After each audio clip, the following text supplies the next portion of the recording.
Council meeting of Wednesday, March 20th, 2024.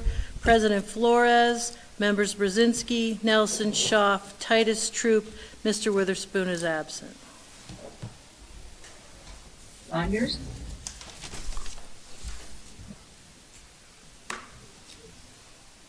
Alrighty, I'm going to have everyone please stand for the Pledge of Allegiance and our moment of silence afterwards.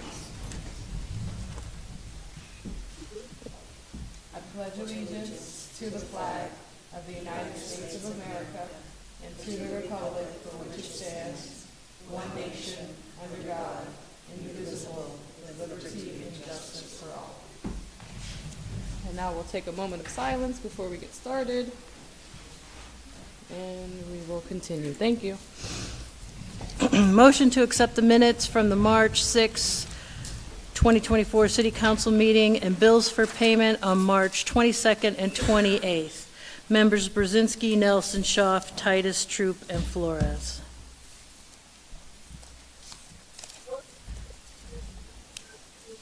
Alrighty, we have 3 presentations tonight. And we're going to start with Josh Bloom from Lakota Group will be joining us from Zoom, right? Or is Tina Mangine going first, Lori? I don't see Mr. Bloom on there. Okay. Maybe we want to start with someone else? Yeah, we can. Tina can go next, and she's next on the list. Hello, Tina. Good evening. Thanks for having me. I wanted to give a brief presentation and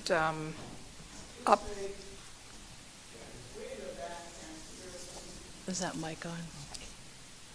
the green light's on. Is that better? I wanted to give an update and brief presentation on some of the projects that we've been working on that you've been our partners on. For the last several years, you've made investments in several city projects, and they were key initial investments that allowed us to get started. So you have in front of you a packet that highlights some of those projects. So I wanted to just quickly run through them. I know time's limited. So the first project we started on was the Berry Plastics project at 15th and Cherry Streets, or 15th and Myrtle, I'm sorry. It was a brownfield project. It was blighted, a lot of fires up there, a lot of problems with the city had spent a lot of resources tackling. We went in there, we cleaned it up, remediated it. It was a true collaboration with the city, Public Works, Water Authority, Administration, Council. And today, Berry Global has moved into a $9 million warehouse facility. It is your investment of a $1 million loan to us and a ARP grant was leveraged with state grants and other private loans to allow that $9 million project to come to completion. As I said, they've moved in. We've secured 142 jobs and 15 new jobs. Improved a blighted 5 acres and a neighborhood. So we're very proud of that. It's a really good project, and you should be very proud too of that project. So thank you for your help on that. The other project that I think is a project that exemplifies the meaning of what the American Rescue Plan dollars were meant for is the Slovakia Opportunity Park. No other project in this city probably more exemplifies what those dollars were meant for. In the urban core, disinvested neighborhood, the poorest of the poor area, multicultural area. So your $1 million ARP grant is being leveraged for a nearly $5 million project on a former brownfield site, again, that will create both a community garden and a commercial garden, organic commercial garden that will result in a social enterprise that will create jobs for the neighborhood, recycle dollars back into the region, and ultimately create 19 acres of development and a catalyst for the whole Buffalo Road, East Erie neighborhood. So really proud of that project. The foundation has been laid. It's in its early stages. There's still some gap financing to take care of, but it's moving along nicely. And the community garden is actually fully funded. We got a CBDG grant from the city, and it was matched just a week ago by a federal appropriations from Senator Casey's office. So thank you. So that's done. That'll be built this summer as well. So excellent work. We're really proud of that. Thank you again for your help on that. Third project, the Quinte site at 16th and French. That one's not quite as far along, but we did get the demolition done. We were able to remove some underground tanks that ended up being as large as railroad cars. They were that big. It still has quite a ways to go in terms of remediation, but we are in that process right now, doing some testing on the site and additional work, but it's in process, so we've made some progress. It at least is safer than it was before, and we will continue to plow forward on that. And then the project on West 12th Street, 12th and Cherry, the former EMI site. We've invested significant dollars into that project so far, both in terms of cleanup, demolition. Over $4 million has been invested to date, both city dollars, EPA dollars, state dollars, and we are now ready to begin renovations. Next week, you will see renovations start. It's a $25 million renovation plan. Your investment has been leveraged with state and federal to secure state and federal grants of nearly $20 million. So all told, your investment of loans and grants to the RDA of approximately $6 million, I think it is, $6.5 million to the RDA has leveraged a total of $46 million in other funds. So that's a pretty good return on investment. So I can't thank you enough. So far, we've completed one project, the Berry Global expansion.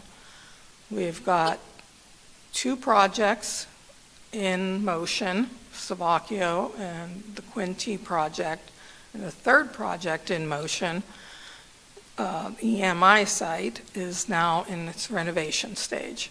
Pretty good. And then the fifth project, which is just beginning, is the Erie Coke project.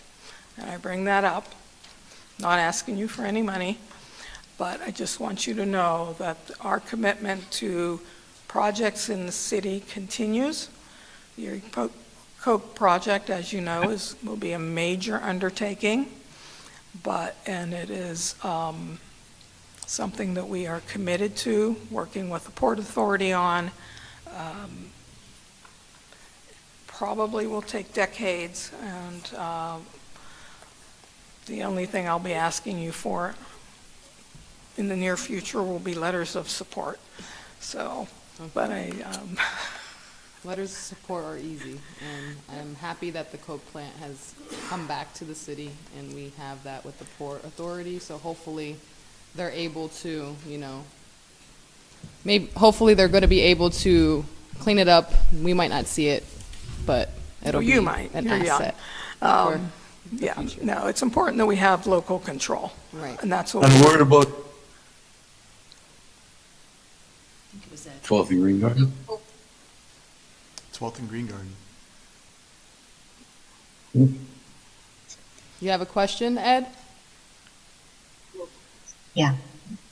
Yes, I do. I'd like to know what's going on with the 12th and Green Garden project. Looks like a bomb scare over there with the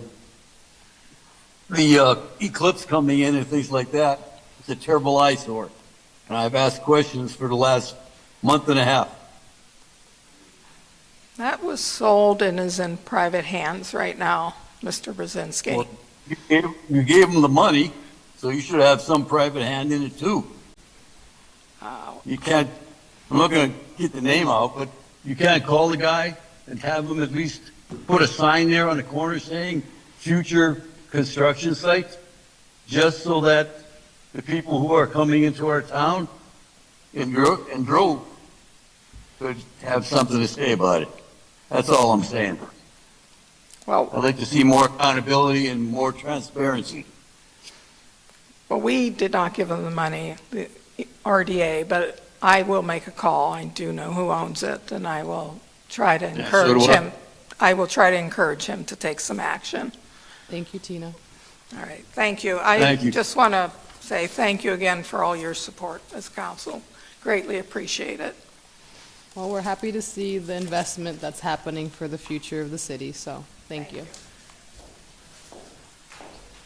Alrighty, Lori has Josh Bloom. Okay, we'll allow Josh Bloom to go next since he was on Zoom and he was first on the list of presenters. Mr. Bloom, can you hear us? I can. Can you hear me? Yes. You can? Okay. Yes. Thanks for having me, and I'm sorry that I was a little confused about the timing, so I'm sorry for joining a little late. I am going to, I believe you all received the historic preservation plan that we prepared, and I know it was a very weighty document. And so I thought I would take you through a few very quick highlights from the plan. And I believe your adoption of it has been rescheduled for a future meeting. I think I need to request permission to share my screen from whomever is hosting the Zoom.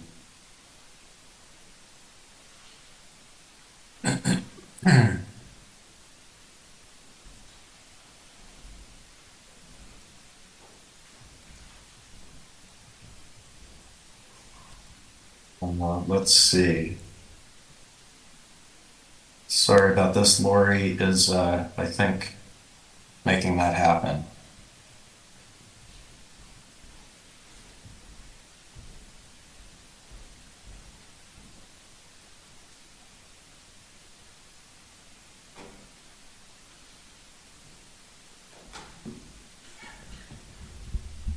They're working on it.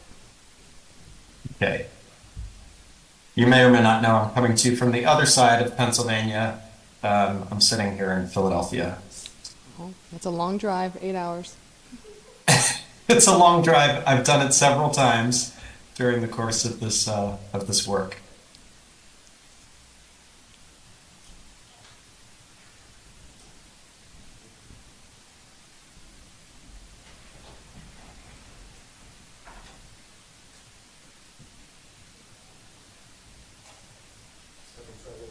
Okay.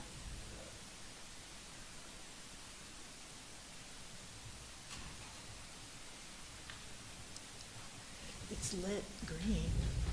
Okay, well, I don't want to delay you any longer, so I can speak, and if we get the slides working, I think Lori will text me and I will share them.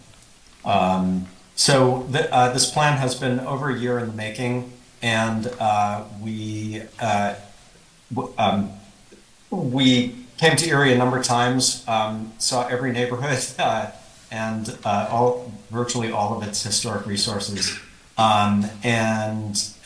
This preservation plan really sets out a vision for the city that embraces preservation as an economic development tool and as really setting a compelling vision of the future of the city, which is to think about how the preservation of the past is part of Erie's future.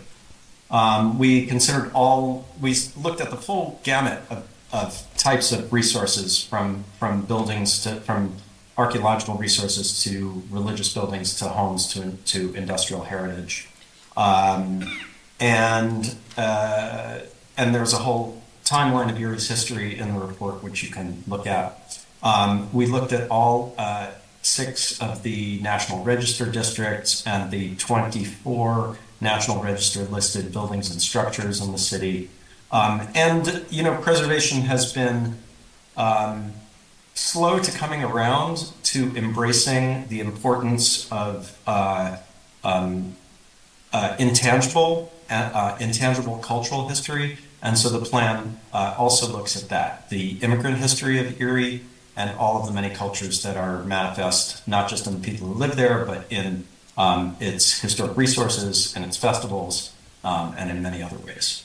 Plan talks a little bit about demographics. You all are aware that one of the principal challenges for Erie has been population decline, and that creates a demand problem for Erie's historic housing.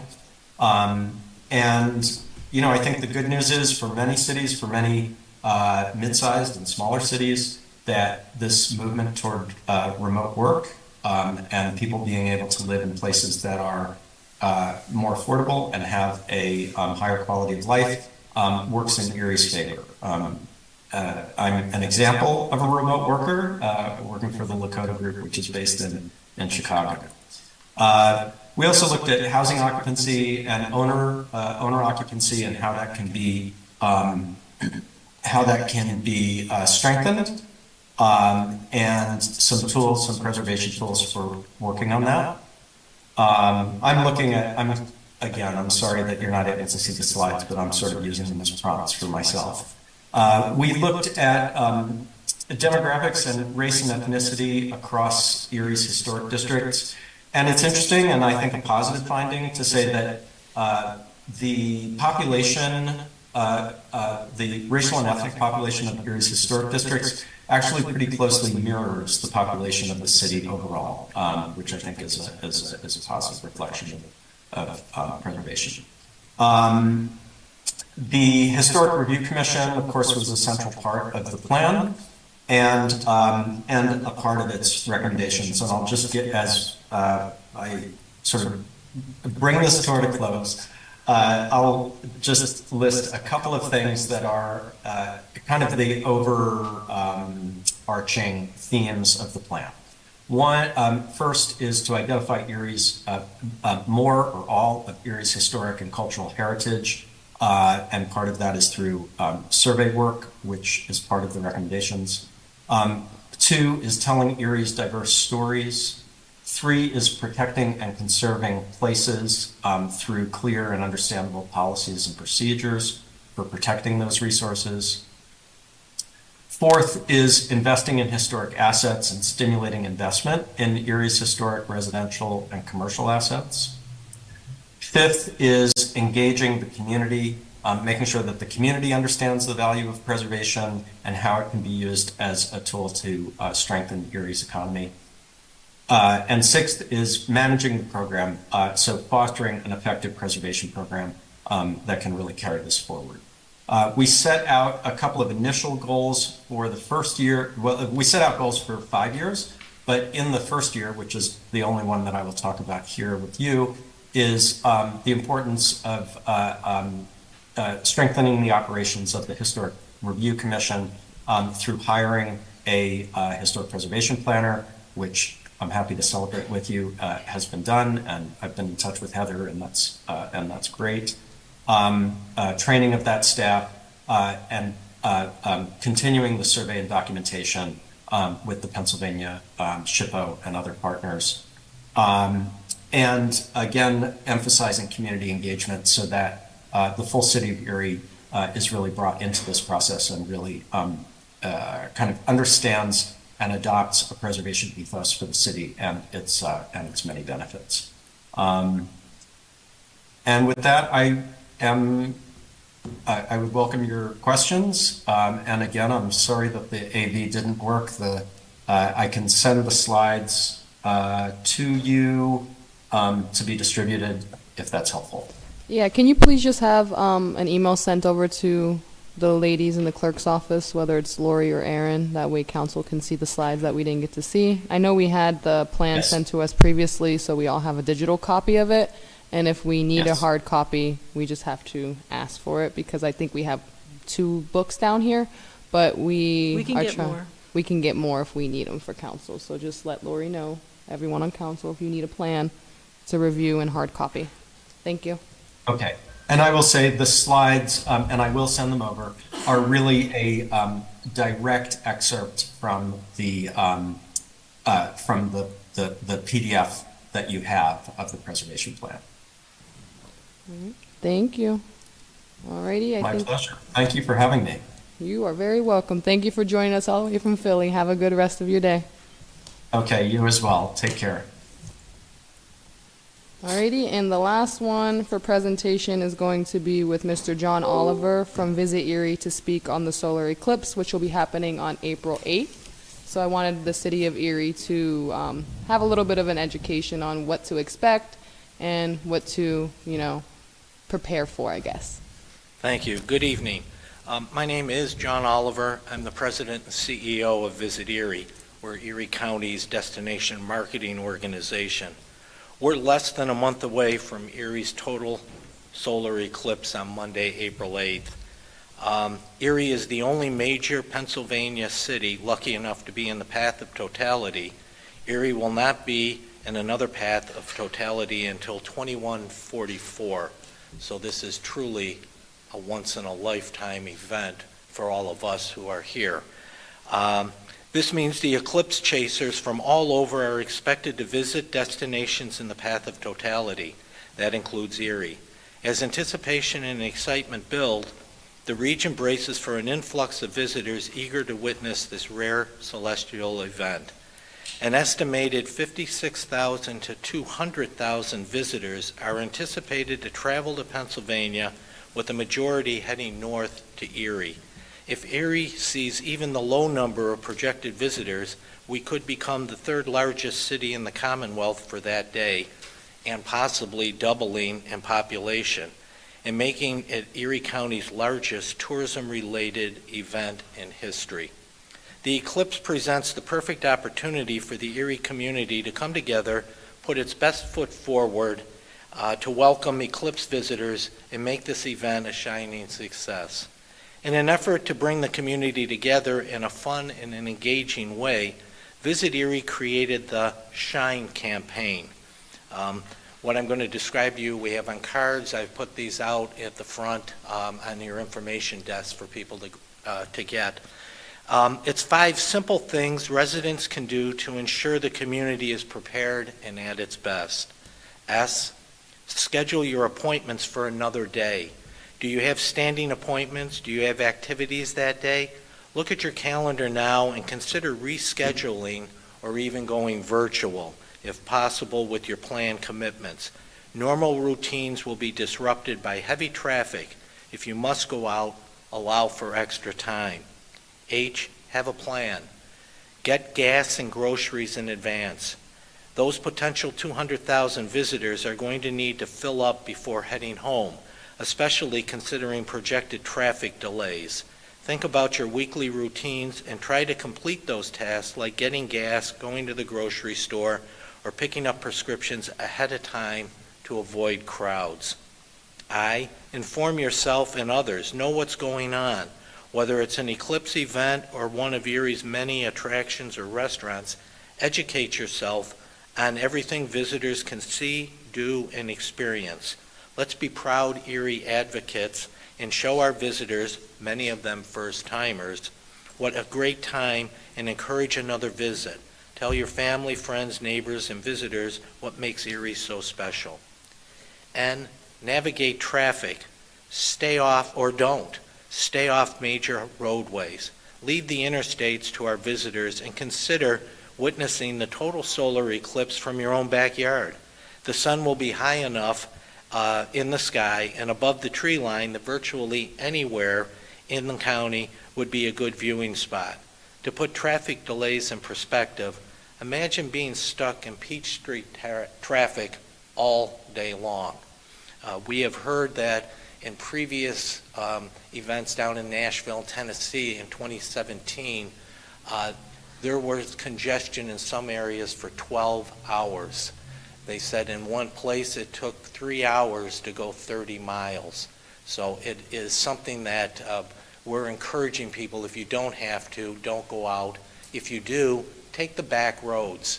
We as residents know ways to get around without having to travel on some of the major roads. Make those available for our visitors.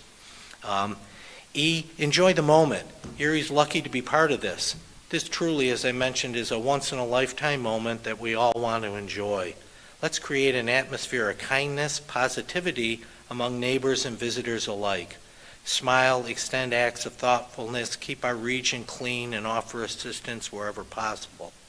At the end of the day, our goal is to work together as a community to ensure a safe and memorable Eclipse experience for everyone, residents and visitors. For all things Erie Eclipse related, including a list of Eclipse events and public viewing locations, residents are encouraged to go to a website that we created, erieeclipse2024.com. We're updating that on a daily basis for various events that we're made aware of that are taking place throughout the county, along with any other updated information that may be necessary. We'll also use that site during the day of the eclipse to update people on road conditions, traffic, if roads are being closed, etc. We've been working for the last year and a half. We've coordinated a committee that has included representatives from the city, the county. We have state police, we have municipal, EMS, anyone, hotels, to come together on a regular basis so that we can have a coordinated event and one that people are talking to each other. We do know that the 9/11 Center will be the central point to coordinate and get word out regarding any concerns if there's traffic or other things, delays that we can make people aware of. But thank you very much. Thank you for all that information in such a short time period. I appreciate that. I look forward to checking out the erieeclipse2024.com website just so I'm aware of what to expect of the day as well. And I'm happy that you put in that us Erie residents know the back roads and the shortcuts around our city to try to prioritize that route versus getting stuck, because sometimes we're always in a hurry and I don't want to have additional tragedy due to road conditions. Well, we can't encourage residents Right. enough to consider, just don't go out that day. I mean, get things done in advance. I think residents will enjoy the eclipse better by not being stuck in traffic, because the Bayfront, even the peninsula, we're not encouraging and have been asked not to encourage visitors from out of town to go out onto the peninsula to view this. The concern is that we don't want them to have to spend an hour or two to get off the peninsula before they then have to try to travel home. Well, I appreciate you coming. I want to say thank you to everyone who presented tonight to us. We appreciate you all coming to update us, and I think we will be moving on to repository sales. Do we have any repository sales in the audience? Okay, please come forward to the podium.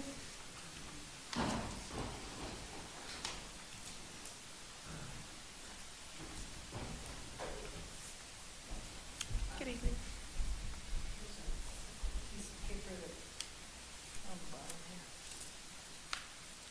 Okay, I'll get you one. If you could answer these questions, I'm going to need a copy of your license. Okay.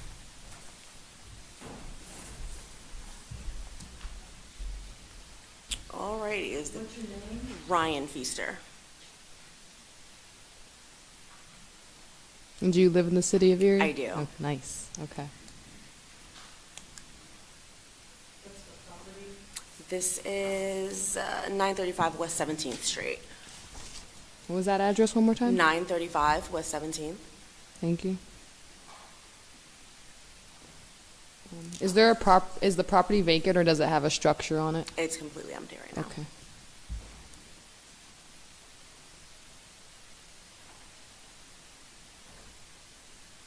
What are your plans / intentions for the property? At the moment, the mental state is my eldest is going to be 18 soon, so we're going to put a mobile home on it for her for right now Okay. to teach her some responsibility. Okay. So you want to build on it in the future? Okay, Yes. nice. Is it close to your property or? It is 4 houses down. Oh, nice. So you're close to the neighborhood, Yeah. keeping your eye on your daughter. Yes. Okay. I understand that. Any other questions from any members of council? Just my question would be, what would the zoning around, if it was a mobile home? Yeah, that's not allowed. Okay. Just, I guess just for you, because I would hate to see like you going with the intention of putting a mobile home and then going to do that and it not being permitted. So within the current zoning, it wouldn't be permitted to put a mobile? Correct, that's not permitted in Okay, current and zoning. that's fine. We have no intention of moving anytime soon. We just actually got to Erie, so No. it's not a big I just don't want you to make a plan and then start, but Thank you. I still love to see you develop. for your Would property. the updates No, No. but it would make it easier for her to develop it. to build but something not- there? But still wouldn't cover Mobile homes, okay. So we can't put a mobile home, but you will be able to hopefully build on it a structure for her Okay. based off of what the code and everything is permitted. Anyone else have a question? Kathy, you good? Everyone good? No. Alrighty, well, I have no other issues, just to make sure that you are aware of what you can and can't do with the property. The city code enforcement and, zoning will give you all that information and permits. Thank you. Thank you. Do we have any other repository sales? It's a nice size lot. She lives 4 houses down. Should we have put that? Yeah.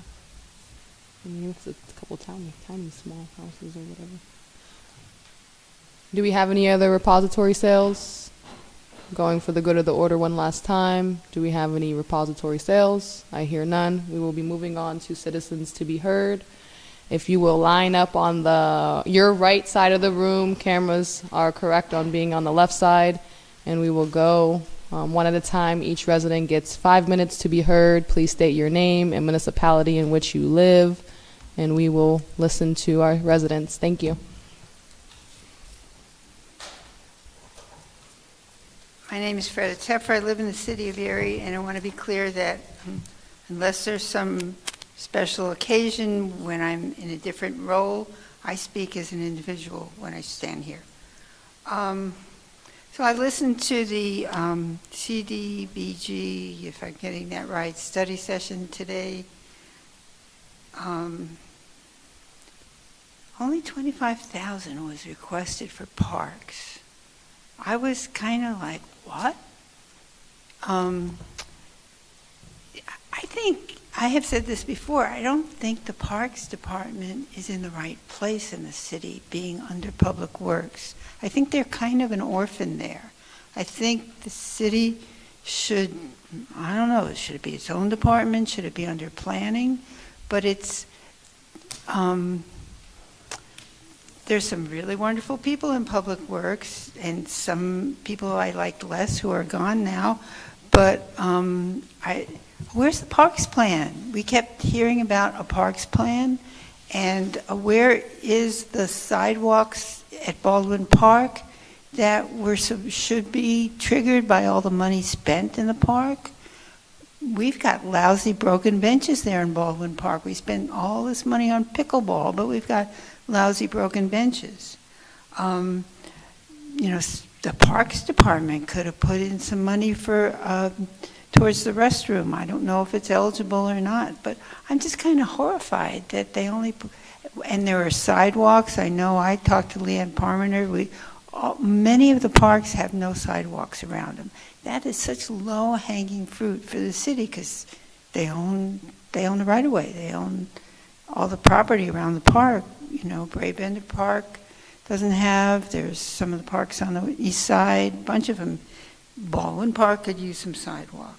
So I would love to see a different place for the parks. So speaking of parks, we go to parking, and there has to be some way for people who don't have a smartphone to park in this city, downtown. I mean, it's ridiculous. I know that many people have smartphones, but not everybody. I understand Chuck Schumer still has a flip phone, my 6th grade classmate.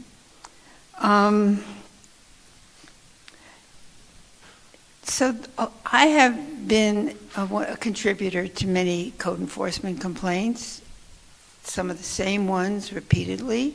Still, our dear friends from Waste Management have not cleaned up the sidewalks on Raspberry. And I understand there's an issue with things not getting done because the magistrate courts are not, I don't know what they're not doing and why it's not happening. How about a study session to find out where the roadblock is to get these code enforcement things through the citation process? Maybe with the I don't know, but I'm just throwing it out there because I don't know how many times I've turned in the same violations over and over and over again, and nothing happens. And I'm sure I'm not the only one. I'm sure that the Redevelopment Authority has done a lot of good things, but the way they managed the Quinte property was really sloppy. Until I said something to them, there was an open tank lying there on the ground where there's kids from across the street in the apartments. You can't tell me that tank wasn't contaminated.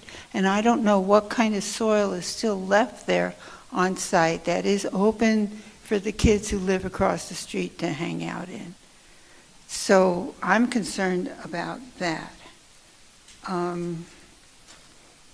One of the things I heard on the CBDG was also about, and I'm not speaking for anybody, but I spoke to more than one entity that has a summer employment program, and I heard that there was an issue over what are the kids learning?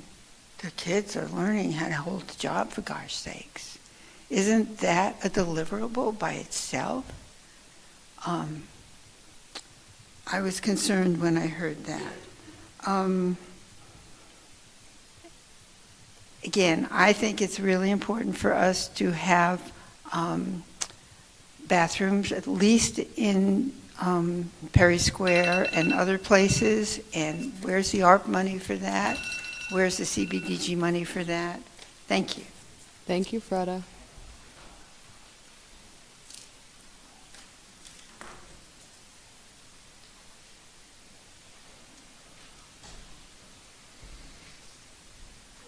Matt Texter, City of Erie. I was hungry and you gave me food. I was thirsty and you gave me drink. Years ago, I gave up on a faith that I found to be full of hypocrisy and contradictions. But still, verses like this have stuck with me as I have turned towards a broader adoption of secular humanism, human rights, and reason. This short verse, to those that believe in its absolute authority and divine mandate, has some biological implications. The title of Taro Ogami's children's book says it best: everybody poops. God made us this way, some would say, and the assumed yet unwritten words of Jesus could include, "I had to use the restroom and you provided one." Just like our forefathers, I'd never want to use any specific religious text as the word-for-word law of the land, but this passage does fit into the discussion around providing accessible, safe, public restrooms in the downtown area. It turns out one of Erie's largest untaxed downtown property owners, a well-funded Catholic institution, Gannon University, is highly motivated to make quick public-private partnerships that will benefit the community that they are part of. I don't think there's a better time than now for the city to bring Gannon to the table on the issue. Perhaps they already have clean, accessible, and safe restroom facilities just steps away from Perry Square that could be opened up for public use. In fact, I think that every tax-deferred and untaxed entity downtown and throughout the city should be brought to the table to meet this need, as well as any other important needs of our communities. If it turns out that they don't want to play a leading role in addressing these the issues that we face, then I think it's time to change their privileged status. We should start seriously talking about instituting pilot tax programs and mandatory community benefits agreements with these tax-exempt and tax-deferred entities to cover the cost of what we actually need. I get it. Having a Gannon logo on the side of a downtown restroom won't look as sexy on a brochure as a broader research lab in our beautiful Bayfront Blasco Library, but in the end, the very end, everybody poops.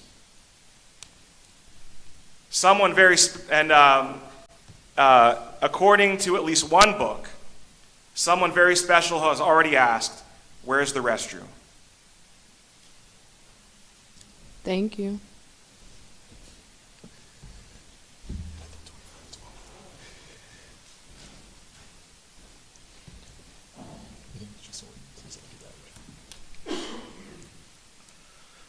My name is Mike Campbell.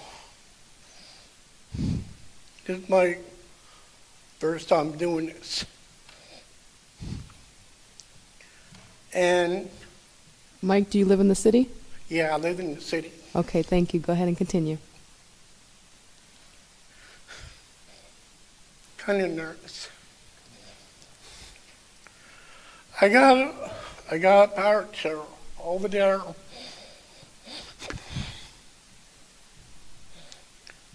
That's all that's on my sidewalk.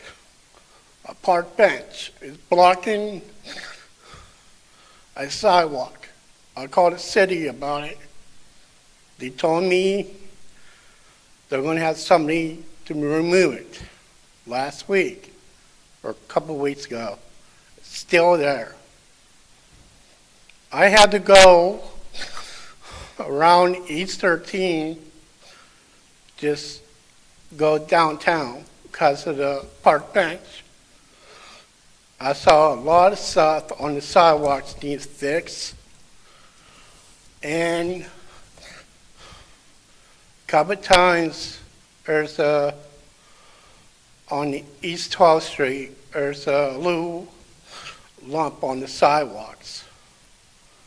Sidewalks needs fixed for the wheelchairs and power chairs and walkers. Thank you. Thank you, Mike, for coming and speaking.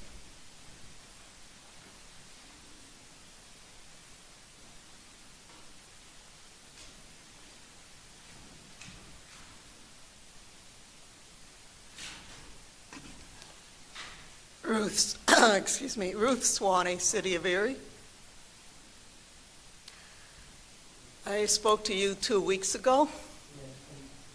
I'm back to speak to you again on the one issue, the issue of the Erie County Library, the Blasco Library. That is the only public library in the city of Erie. I know some of you said after I spoke, Well, you don't see anybody from county council coming here to speak to us. Why should we go to the county council meeting and speak? I said, you can at least speak on your own behalf. But I really expect all of you to speak on behalf of all the citizens of the city of Erie. It is our library. It should not be being rented to a private, nonprofit, non-tax-paying institution. I don't have to name them. You know full well who I'm talking about. But I want to talk to you. You could sponsor a resolution, and all agree on it, to support the Palestinians in the state of Gaza. Can you not sponsor a resolution supporting all the citizens of the city of Erie and our public library? A resolution asking to see it remain public library, not public, rented in part to somebody else.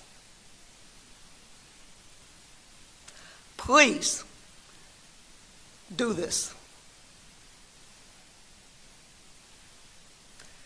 The other issue I'm here about is the funds. And I'm understanding that funding for the SSJNN children's program is being cut, funds for the Erie Youth Leadership Program is being cut, funds for other programs that benefit us, our community, are being cut, so that that money can go to some out-of-town developer to put in high-end apartments in the Renaissance Center. Have you lost your moral compass?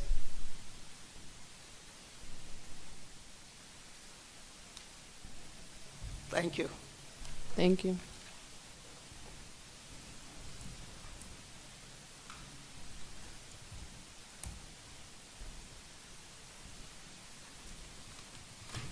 Good evening, Julian Hunter, citizen of Erie. Just a slightly, some would say a small concern that probably has been brought before you many, many times in the past. And I just want to shine a little light on it again this evening. I would like us to take a look at the condition of our city streets. And I do mean the actual streets. I work Monday through Friday, and day in and day out, I travel throughout the city of Erie, and I run into potholes that are created because one of the utility companies have had to dig up, and they have poorly restructured that part of the street where they were doing maintenance.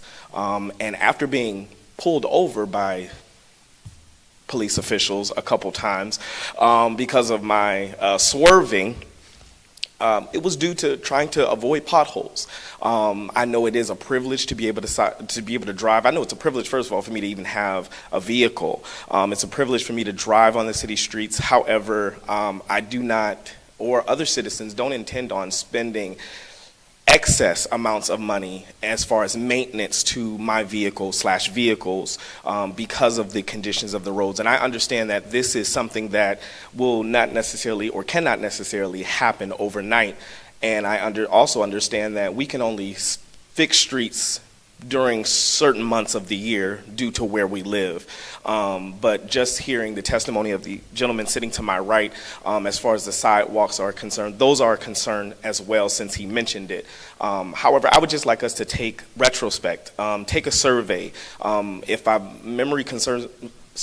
memory serves me correctly, there's probably about 360-ish miles worth of city street within the city of Erie, and over 3/4 of that is in deplorable condition. And I don't know exactly how often we attack that versus what the state is responsible for state routes, but I would like us to look at that just to see what we can do and how we can start to change that just for the citizens of the city. Thank you. Thank you.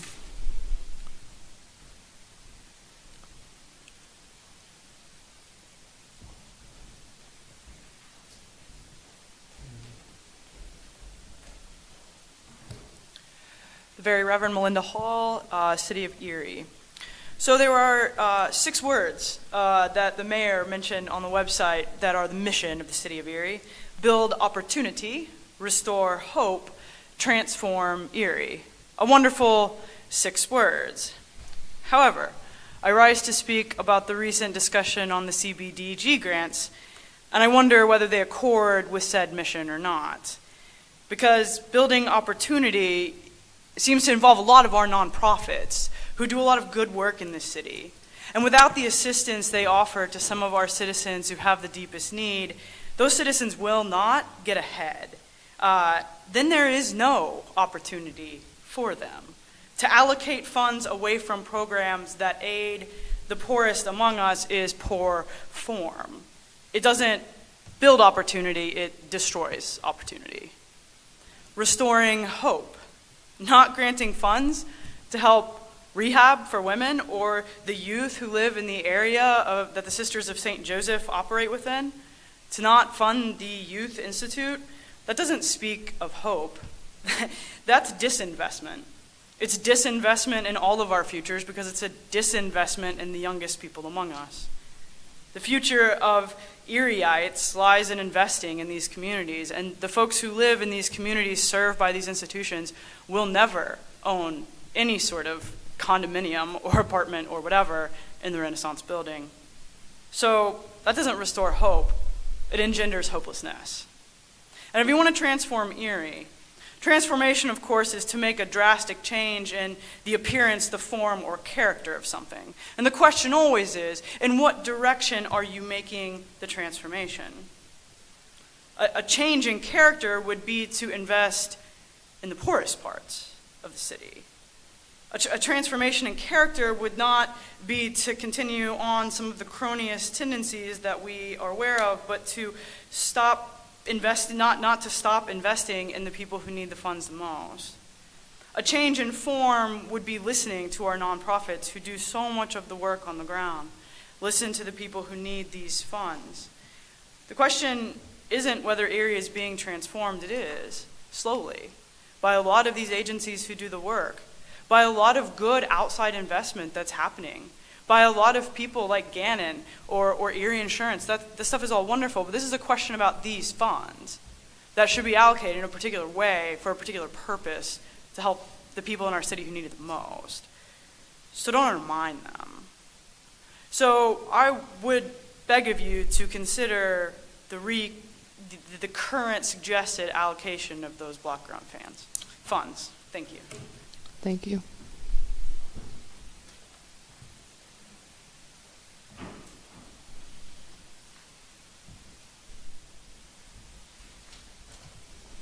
Brenna Errett, also City of Erie. And I want to add to the comments from the Very Reverend Hall. So we as a community want Erie to thrive. The ability of any part of the community to thrive depends on the whole. We do not live in isolation from each other. That means the more I can do to provide the tools for others to thrive, the stronger the community as a whole will be. Quality food, clean air and water, safe and affordable housing, access to good education, and jobs with livable wages are all essentials for any individual to thrive. One cannot contribute to the good of the whole if one is worried every day where you will sleep or what you will eat. Quality affordable housing in areas that provide easy access to jobs without needing transportation supports the health of the whole community. Using HUD funds to build luxury apartments that would displace essential social services while also not using those funds to develop more quality affordable housing may seem like a good economic choice to some. But the cost is even more people in need of social services that are now harder to access. Those services are necessary just to get to the point of stability in order for people to be able to contribute to the good of the whole. Displacing access to those services or eliminating them entirely diminishes the health of the whole community. In the long run, we have to ask what benefits the community more, and in a city like Erie, the services we provide for those who struggle can help them to stand on solid ground. The more we can do that for every member of the community, the stronger we will be. I also must make an appeal to compassion. An ethic of compassion forces me to ask myself what kind of world I want to live in. Do I want one where I am successful and I have no responsibility for the well-being of others? That is not a thriving society. If I am functioning from an ethic of compassion, I must also recognize that not everyone has the same opportunities that I do. This whole notion of anyone can be successful if they work hard enough does not take into account the structural inequities of our society, where wealthy neighborhoods have more funding for schools that have additional programs for their students than poor neighborhoods. The access to good nutrition in this town requires transportation and enough money to buy it. It's cheaper to eat poorly than it is to choose a healthy diet. Any action by the city that privileges the wealthy and further marginalizes the poor is an affront to compassion and increases the structural inequities the city already faces. To fund office space and luxury apartments, which have not been all that successful in the downtown area, rather than using those funds for social services to help people find affordable, safe, reliable housing and social services that aid that process, undermines the goals of housing and urban development, which is the support of communities where everyone has the opportunity to thrive. Thank you. Thank you.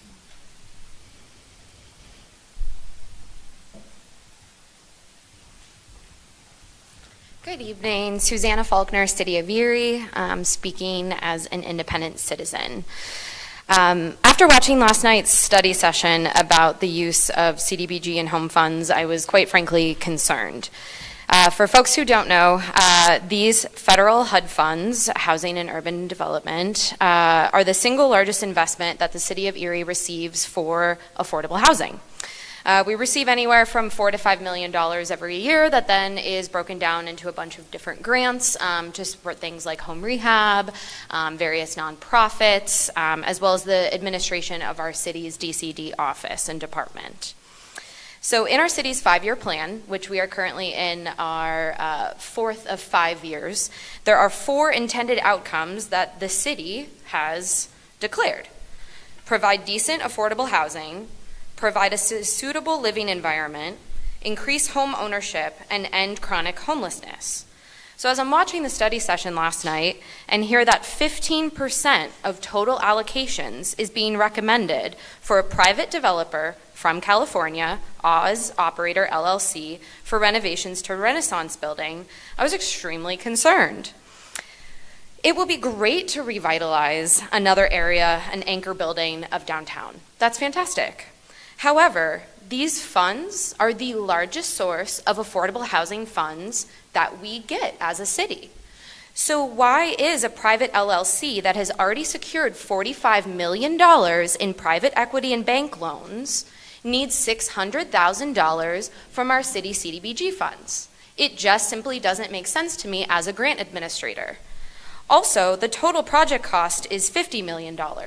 So I really don't know why we need to throw them a bone as a city, because they clearly are very keen developers who have relationships with investors.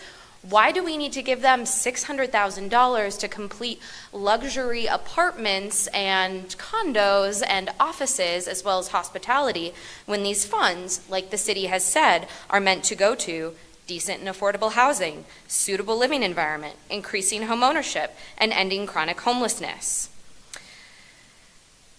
Within that 15%, that is the largest chunk of money that any single entity is getting from the city. It's embarrassing. It's truly embarrassing. Thank goodness this isn't the final plan. We live in a city where 12% of our housing stock is poor or unsound. Last year, there was a 25% increase in first-time homelessness, the largest we've ever seen since we've been recording. So why not offer Oz Operator LLC, for example, one of the many revolving loan funds that have been created from the American Rescue Plan? Or possibly a loan from the DECD Loan Fund, which is in ordinance number 1 under ordinances for final passage tonight. That seems like a great place to give them $600,000. That $600,000 could be redistributed to fund 2 to 3 public restrooms in the city of Erie. It could go to finally secure that supportive housing facility for our chronically homeless neighbors that we've heard so much about from Infinite Erie and the city and the county. So why would we possibly give the largest chunk of money, 15% from our federal dollars, which is our largest share that could go to affordable housing and to actually doing something to help our homeless neighbors, to a private, out-of-town LLC for luxury apartments and offices? Please reconsider it. This would be a stain on our city. It is embarrassing at best to give 15% when they've already secured $45 million, and so many of us nonprofits are hanging by a thread to meet the current need in our city. Thank you. Thank you.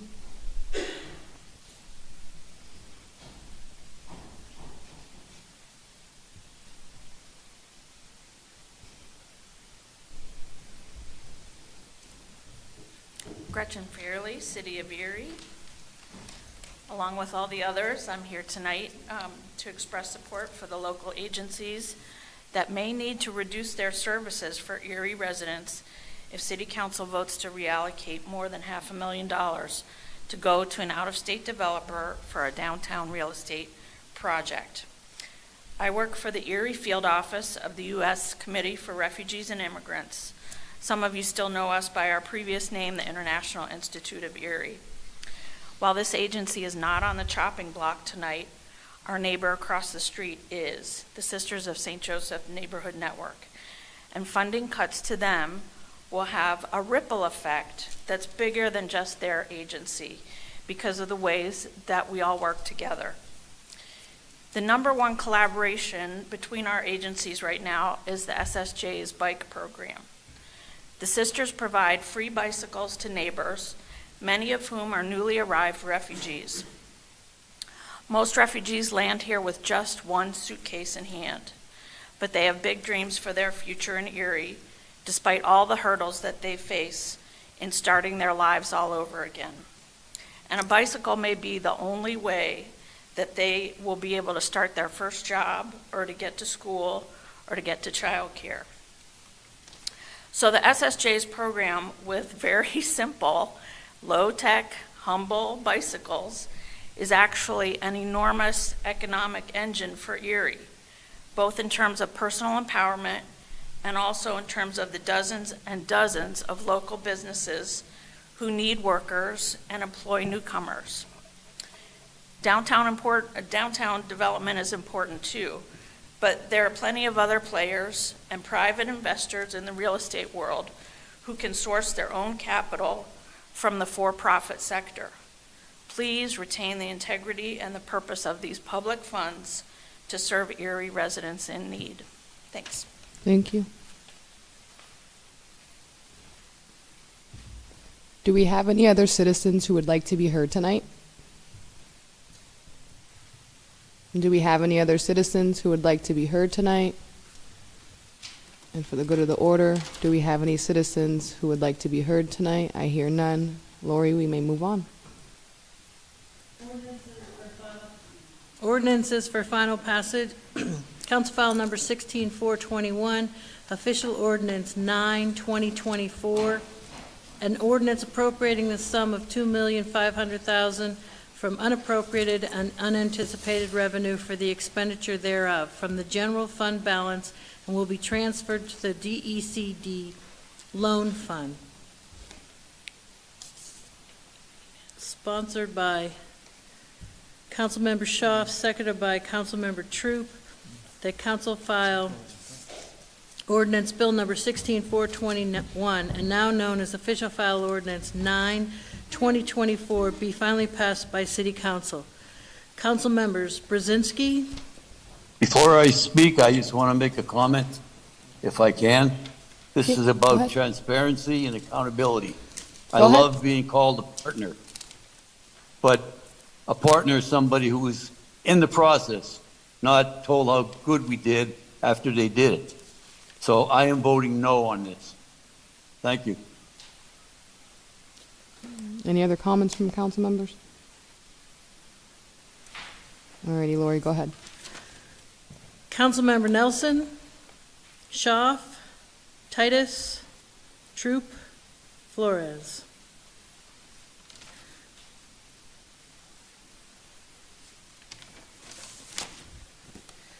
City Council passed official file ordinance 9, 2024 by yeas 5, nays 1.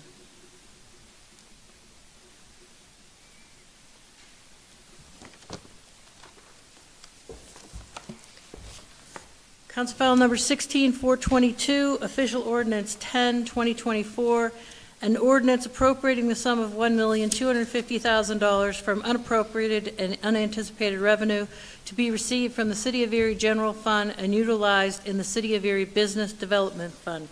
Sponsored by Councilmember Schaaf, seconded by Councilmember Troop.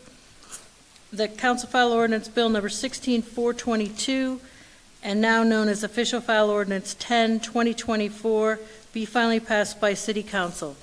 Members Brzezinski. Discussion? Go ahead. Brzezinski, this is another one similar to the last one. I was curious if there's anything else we need to discuss, or is this just a matter of process?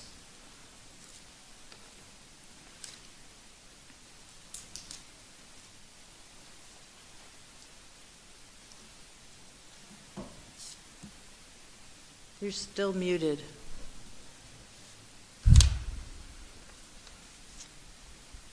Okay. I'm not quite sure if he has a comment or not. All right, that's fine. All Call for right. the vote. Councilmember Brzezinski. Nelson. Hold on. Do you have a comment, Ed? Yes, yes. Okay, Yes, I did. I just voted no again for the same reason. okay. Not that I want to kill the program. I would like to see much more transparency and accountability, that's all. Okay. And I think a lot of you folks already know the things I'm talking about. So I do vote no for the cause of the people, I guess, as well as me. Thank you. Okay, thank you. Councilmember Nelson. Schaaf. Titus. Troop. Flores. Council file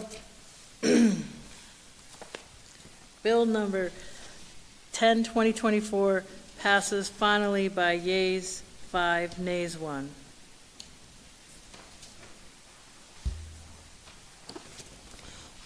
Alrighty, oh no, go ahead.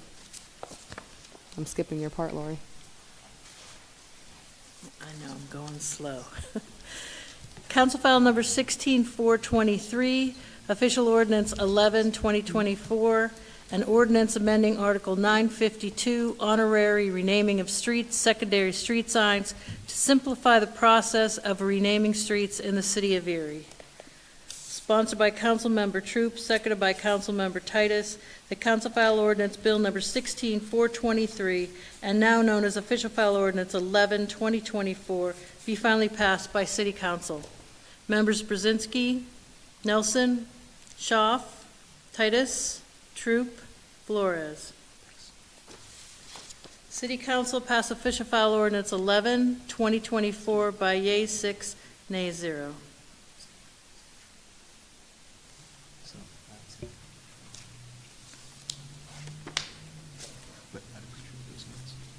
Council file number 16-424, official ordinance 12, 2024, an ordinance amending the City of Erie zoning ordinance to designate the way-built Weber House, 317 Frontier Drive, Erie, PA, as historic structures pursuant to Article 7 of the City of Erie zoning ordinance, and to amend the zoning maps to reflect such designation.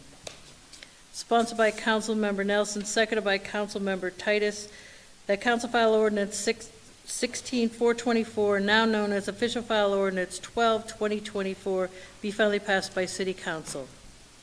Members Brzezinski, Nelson, Schaaf, Titus, Troop, Flores. City Council passed official file ordinance 12, 2024 by yea 6, nay 0.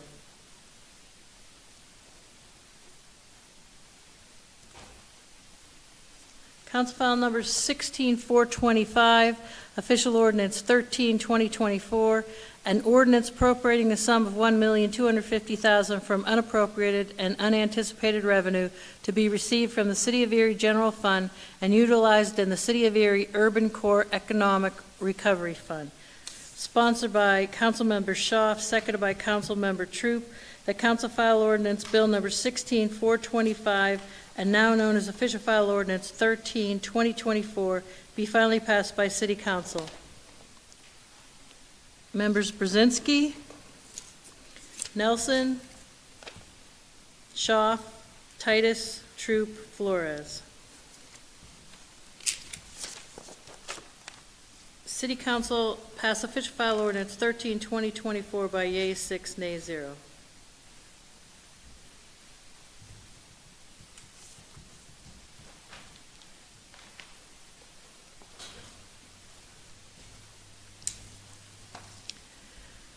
Council file number 16-426, official ordinance 14, 2024, an ordinance approving the editing and inclusion of certain ordinances as part of the various component codes of the codified ordinances of the City of Erie.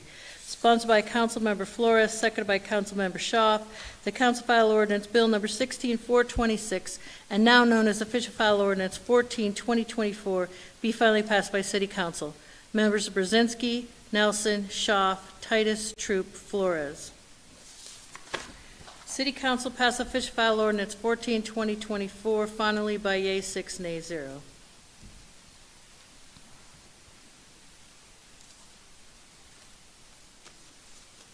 Ordinances for first reading. Council file number 16-427, an ordinance appropriating the sum of $150,000 from unappropriated and unanticipated revenue for the expenditure thereof for the construction of downtown Erie, PA Stormwater Green Infrastructure Project, U.S. EPA Great Lakes Restoration Initiative Grant Number 00E02812, sponsored by Mr. Troop, seconded by Councilmember Titus. The council file ordinance number 16-427, having been read, is hereby adopted on first reading by City Council. Members Brzezinski, Nelson, Schaaf, Titus, Troop, Flores.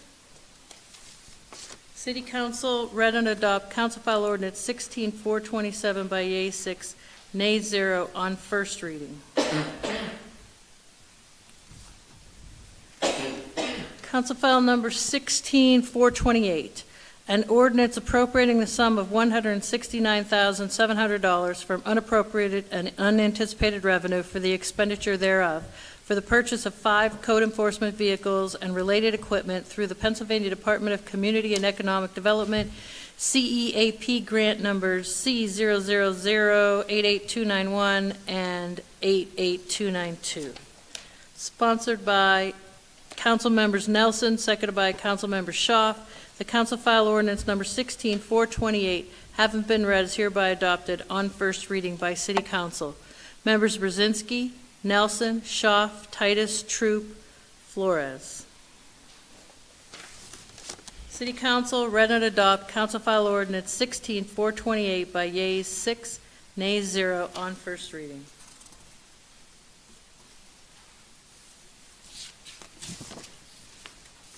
Council file number 16-429, an ordinance amending Article 131, Bureau of Fire, to add sections that create a fire prevention division and that create an office of Chief Fire Marshal and Fire Marshal to improve the safety of buildings through inspections, to prevent fires or fire hazards through inspections, and to investigate the origins and circumstances of fires.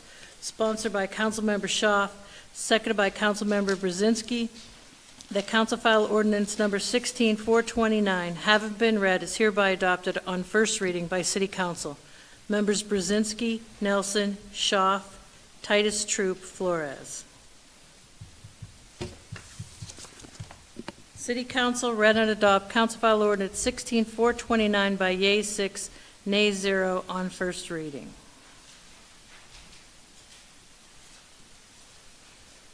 Madam President, this takes us to new business. Can I have a motion and a second to move the balance? Ed, do you want to unmute? I'll make that motion. Second. All righty, thank you, Tyler, for your second. Any separations?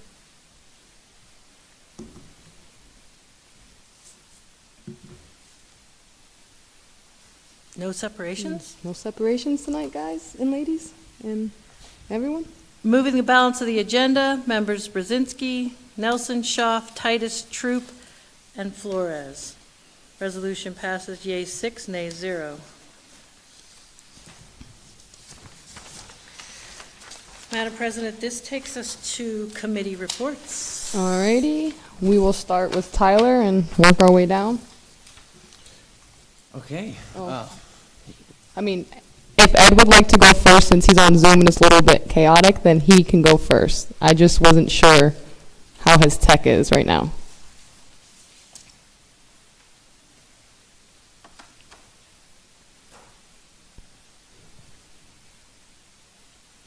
You would have to unmute. Do you have a committee report? He's unmuted. Just a reminder of all the things that, actually, Mr. Oliver took my report because he said all the things that I heard at meetings at the Port Authority and things like that about the deluge of people that we're going to have in our fair city when that eclipse comes. I guess I'm just saying that it's great because the Port Authority, the Civic Center, they're working together to make our city better. And it's going to be interesting, that's for sure. And the Seawolves, of course, don't forget them. I didn't get that call in, Madam President, but I'll talk to Mr. Coleman about coming and seeing us before the opening game. Sounds like a plan. Other than that, sorry I couldn't be there tonight, but I was there in spirit. We appreciate you getting on Zoom and putting in the effort. Thank you. Alrighty, Tyler, you may go ahead and start. Okay, thank you. Sorry about that. I met with the Parking Authority on their board meeting on March 12th. They had their audit done, and they were found to be in compliance. The elevators continue to be an issue for them, and they're aware of that. However, the main issue is that the parts are in back order, so even though they would like to get them fixed, they simply cannot because they haven't been able to get the parts in. And I had mentioned this back in caucus, and I will just kind of reiterate again. There still seems to be some confusion on what next steps need to happen for the signs to be put back up on State Street, so individuals know how to park or pay the parking. And I absolutely hear the citizens who are bringing up concerns around. There needs to be options for those who don't have a smartphone, who can't pay via smartphone. And so I just want you to know I hear that, and I am bringing those concerns to the meetings. On the EMTA meeting will be on Monday, so I'll report back out on that at our next City Council meeting. On tonight, while we're meeting right now, or they're probably concluded, was the Human Relations Commission meeting. They're currently in the process of restructuring, and the leadership positions are being moved around. So I will follow back up again with that one once those have been voted in. And then on March 12th, I met with several members from Public Works at the Erie Zoo and at the golf course there, and we walked the perimeter along the fence line. And I just wanted to give a shout out to the Public Works team. This is going to be a multi-year plan to remove the trees that are along that fence that are creating a huge safety issue. But everyone came together to make a plan that's not only going to help the zoo retain their accreditation, but also fix a lot of the safety issues that are happening along that part right there. I wanted to also talk briefly just about some of the things I had brought up back in caucus. I did question or had reached out to the chief of police, who was kind enough to respond back. He's actually away at a conference right now around just the money being transferred, and he had shared that the money being transferred that's listed right now is in regards to the response of the increase of the opioid epidemic. And so a lot of the overtime being responses to those who are overdosing. And so I think that this really is, a call out for the community services that coming together. And I think what we had talked about in the back there is looking at some of the CBD money and those programs that could also be working to address this. As I'm sitting here and kind of digesting everything, my wheels are turning, and it takes me a second to kind of put all my thoughts together around this. But I do think we need to come back and look at some of the programs and how some of the things that may not be getting funding are actually working to reduce the opioid use as preventative measures. And so with all of that kind of being said, I am going to look to sitting down with the chief and Ms. Smith to kind of talk about just the process and what else we could be doing to address some of the crises that are happening in our community. Thank you for the update. Councilmember Mo? Thank you, Madam President. Not an official report, but I did want to make a couple announcements. As you know, I work for the Erie Public Schools, and this Friday is the last day before break. So just to drivers out there, just know that there'll be 12,000 more kids out there on the streets, especially if the weather's warm. So just encourage you to slow down and be careful out there. Also, on a personal note, every year I organize a free Easter basket event for kids. Been doing that about 12 years now through Odessa's Place. That'll be March 30th at 11 a.m.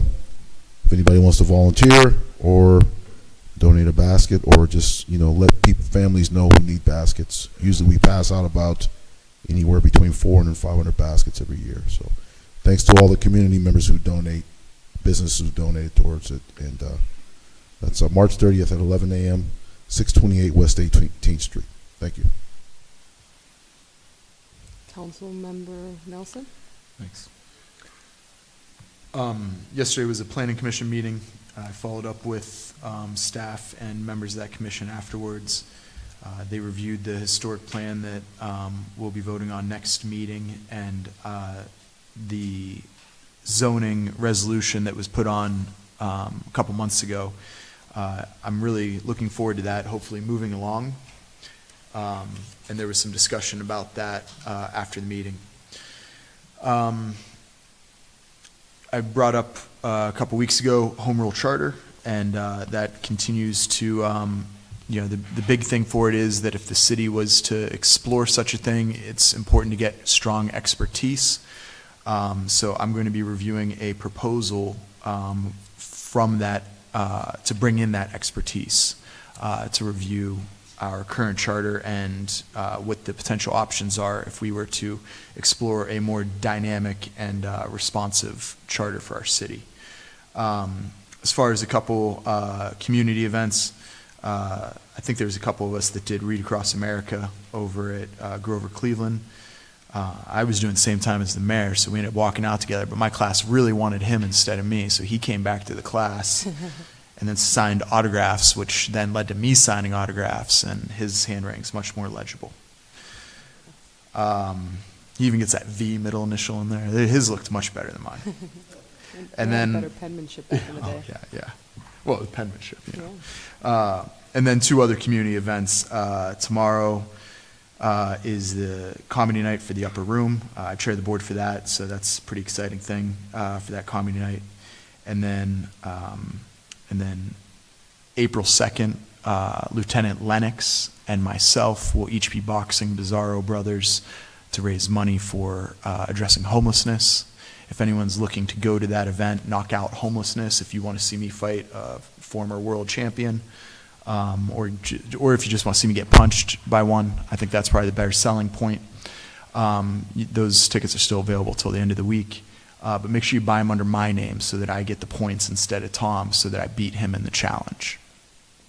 That's it for my announcements. I am attending for the first time ever. Put it in my budget, so I can't wait to see. Wouldn't be the first one a council member suggested. It has been 1 year, Mr. Campbell, since I fell on Payne Avenue on a sidewalk that had a lip, and I broke my left hand, and it still hurts today. but at least I have a hand and it still works. I actually reported a type of divot in a sidewalk as I was going to a State Street restaurant the other day and stepped into that. Thankfully, I didn't fall. I'm a sidewalk advocate. I hope we get some grants. I live on East 43rd Street, and my street is not all the way paved as well. So sidewalks are needed, but they also need to be safe sidewalks. So as a walker, as a person who also helps the elderly and people, we need safe sidewalks for everyone. Thank you for speaking today. I attended the Sewer Authority meeting yesterday, and there are upgrades needed. They have to comply with EPA. So the whole year, this year, we're going to be seeing money going to them as they upgrade. It's an investment that we need to keep up with.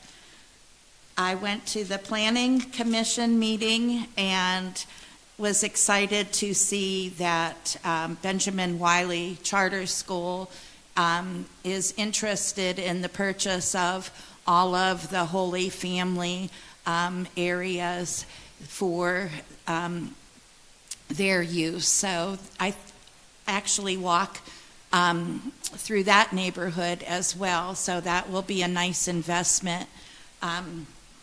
And as our population declines in certain churches, the Catholic Church may in the future close that. Right now. He did mention that the bishop, they don't have, the church is still a church right now, but in the future, you never know what's going to happen in the future. So that particular Holy Family Church is not up for sale. But that is something to be aware of. That was talked about at today's presentation, the use of, looking at the churches, looking at all kinds of buildings. I went to the Blighted Property Review meeting, and it was nice to see that one property got off of the blighted property list because it was more aesthetics than structure. So that was always a good thing to see. I attended the Visit Erie breakfast and got to see firsthand with their report and John Oliver speaking. Years back, I would have never have considered Erie to be a tourist destination, when I was in high school and that. But it is certainly has grown over the years, and I promote it. My brother from Maryland is coming up to visit. He didn't even know about the eclipse being in Erie until I mentioned it to him today, and so he's all excited about it. We're going to have public bathroom meetings. I talked with the administration, with communications, and they're going to put a little something on the website. If people are interested, truly 18 and older, attending these meetings, we're going to work through all of the issues that we have. We may not always meet here at City Hall. Everything will be announced publicly as to where we're going to be meeting here and there. But if you have a positive attitude, and we'll work through all of the large concerns that are out there to continue to keep this momentum, please get interested just by dropping your name, your phone number, your email to the clerk's office. Is that all right? And I had talked, I had a meeting with Emily Fetchko this past Friday, and we really have the compassion to move this forward as best as we can. So thank you for all who are interested. Tomorrow there's a Water Authority meeting at 3:30.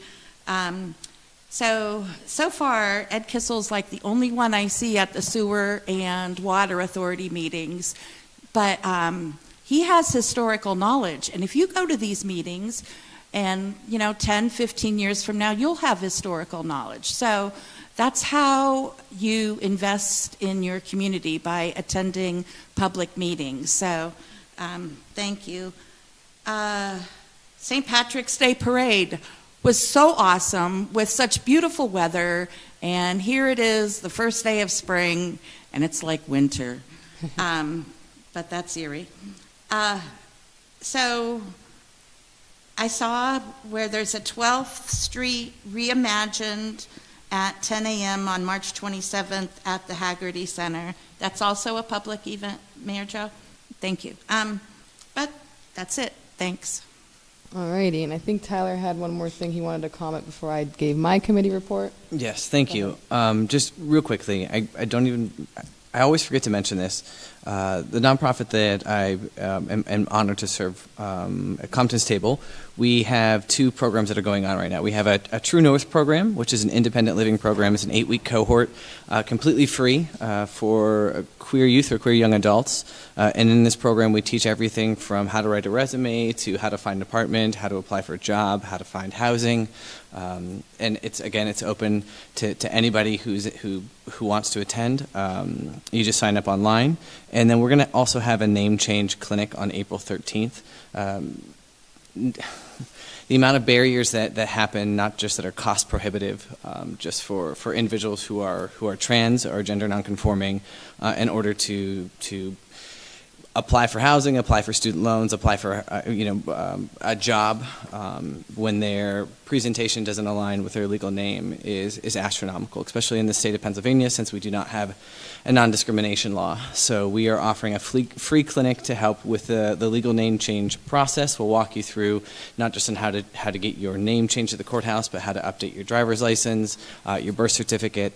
And we're able to do this because of Seth Trott and the Quinn Law Firm, so we're very grateful for them. But if anybody's interested in either one of those programs, you can go on to our website at comptonstable.org. Thank you. Alrighty, thank you, Tyler. Can you please just sign for Lori? I think you're the missing signature. And for my committee report, I did attend the Grover Cleveland Read Across America on March 8th at 10 a.m. and I read to either 3rd or 4th grade students. I'm not quite sure. I just know that the students were Miss Barnes' class, so that was great. We took a picture and they all seemed really interested. I spoke at Perseus House today to a group of young girls to encourage them to finish school and to make plans for your life, because a woman with a plan is a dangerous thing. And I feel like having a young person tell them that is impactful. I received a thank you letter from them all, so that was great. I attend the department head meetings every Tuesday morning to go over updates from each department, which is a nice thing to tune into, because there's no surprises come Wednesday when I'm setting the agenda, which is nice. I met with Nathan Coble from National Fuel. He's our liaison directly through National Fuel, and I did conversate with him about the coming increase that will be happening. From his explanation, it's a 40-cent increase based off of who's going to be distributing the fuel to us. It's like their charge, not necessarily National Fuel's charge. So that's going to be coming. I'm not quite sure if it's taken effect on the bills, but that is what our local liaison has mentioned to me. And then we had a iftar dinner on March 17th with our Afghan community.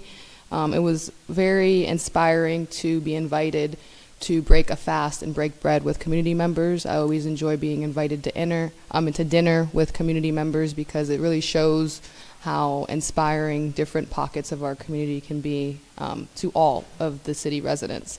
There was also a great turnout for our St. Patrick's Day Parade on Saturday, and there was festivities all throughout the weekend. I'm currently wearing green as the last-ditch effort to say goodbye to the green of St. Patrick's Day. And then we did have our study session yesterday, which highlighted the CDBG funds, the Home Investment Partnership funds, and then the Emergency Solution Group funds. So was not surprised that there were quite a bit of people speaking on behalf of where community dollars will be going in the future. But hopefully there's conversations that can be happen to see what can be done. And that is all I have to report. So I do not see our Miss Teresa here, the controller, so we're going to move on to Ed. All righty. And the mayor's administration, I the mayor? just want to mention two things real quickly. One is before the pandemic hit, I would go once a month down to the Class E100 studio, which is a mile or so below I-90.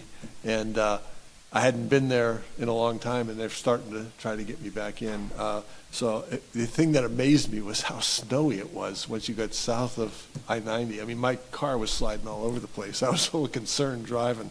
I did go really slow, but I did make it down and back without any problems. But she interviewed, Brenda Savelli, who runs that, interviewed me about two things. One is the 12th Street Reimagined project, so I had a chance to talk about that. And that'll be on the air, I think, at the end of this week.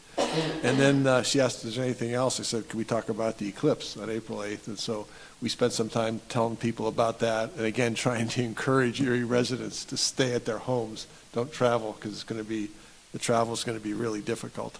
I also wanted to mention just briefly that tomorrow evening, I'll be at master ceremonies at the corporate comedy club at Keller's Modern Magic and Comedy Club at 1402 State Street.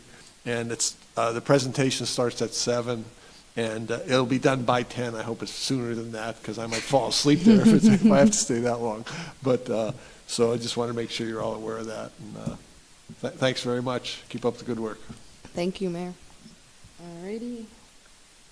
Lori, this adjourns the meeting.